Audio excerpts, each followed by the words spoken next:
এই সমাজে আমরা ৩ ধরনের মানুষ দেখতে পাই। প্রথমটা হচ্ছে যে এমন কিছু মানুষ আছে যারা সবসময় আপনার সাহায্য চায়। দেখবেন আপনার সাহায্য ছাড়া তারা কোনো কাজ করতেই পারে না। বিভিন্ন ক্ষেত্রে, বিভিন্ন কাজে, কোনো জায়গায় যেতে হলে তারা মানুষের সাহায্য চায়। বলে, "আমার সঙ্গে এই জায়গাটা যাবি? আমার জন্য এই কাজটা করে দিবি?" এই সমস্ত ক্ষেত্রে। তাদের কাছে নিজেদের থেকে অন্যের ওপরে ভরসা বেশি থাকে। তারা চায় যে আমার হয়ে কেউ কাজটাকে করে দিক। তাদের কাজটা নিয়ে অত একটা গুরুত্ব থাকে না। অর্থাৎ কি কাজটা কেমন হলো, ভালো হলো না খারাপ হলো সেই নিয়ে তাদের খুব একটা মাথা ব্যথা থাকে না।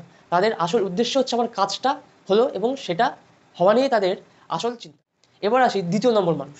সেই মানুষটা হচ্ছে যারা নিজেদের মতো থাকতে চায়, অর্থাৎ কারোর সাহায্য চায় না।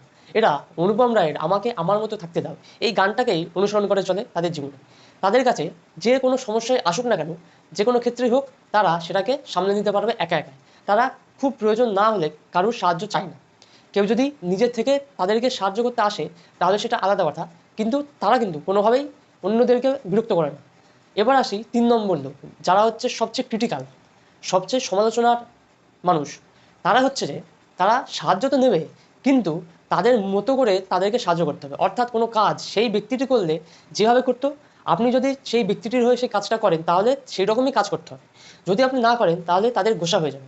এরা মনে করে যে আমরা হচ্ছে আগেকার দিনের রাজাদের বংশধর। অর্থাৎ আমরা হচ্ছে রাজার আসনে থাকবো এবং কি যারা বাকিরা আছে তারা হচ্ছে সব আমাদের চাকর, আমাদের গোলাম, এই সমস্ত। আমরা যখনই তাদেরকে অর্ডার দেবো বা যখনই বলবো যে এসে আমাদের হয়ে এই কাজটাকে করে দিতে, তখনই তারা ছুটে আসবে, এসে আমাদের জন্য এই কাজটা করে দেবে।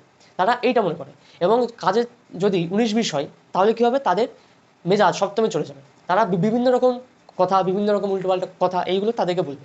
তো এই সমস্ত মানুষই আমরা এখন আমাদের সমাজে বেশি দেখতে পাই। তারা সাহায্য তো নেবে ঠিকই, কিন্তু সাহায্যের পরে সেই মানুষটাকে আর দাম দেবে না, ভ্যালু দেবে না। এবং তারা অন্যের বিপদে, অর্থাৎ আপনার যখন কোনো বিপদ হবে তখন যদি আপনি বলেন যে তাকে সাহায্য করতে, সে কিন্তু সাহায্য করতে এগিয়ে আসবে না। তারা শুধু একটাই জিনিস জানে, শুধু সাহায্য নিতে। সাহায্য দেওয়ার সময় তারা কিন্তু আর থাকে না। এবং যখন তারা দেখবে যে আপনার কাছে তাদের আর কোনো প্রয়োজন নেই, তাদের প্রয়োজন ফুরিয়ে গিয়েছে, তখন কি করবে? তখন তারা আর আপনাকে চিনবে না। তারা আবার অন্য কোনো জায়গায় চলে যাবে, অন্যজনের কাছে চলে যাবে। তার থেকে আবার কীভাবে সাহায্য নেওয়া যায়, তাকে আবার কীভাবে দিয়ে কাজ করিয়ে নেওয়া যায়, তারা সেটা চিন্তা করবে। তো এই সমস্ত মানুষ যদি আপনি বুঝতে পারেন যে আপনাদের চারপাশে এই সমস্ত মানুষ আছে, তাহলে কি তাদের থেকে সতর্ক থাকবেন। এইটুকুই বলার ছিল। সবাই ভালো থাকবেন।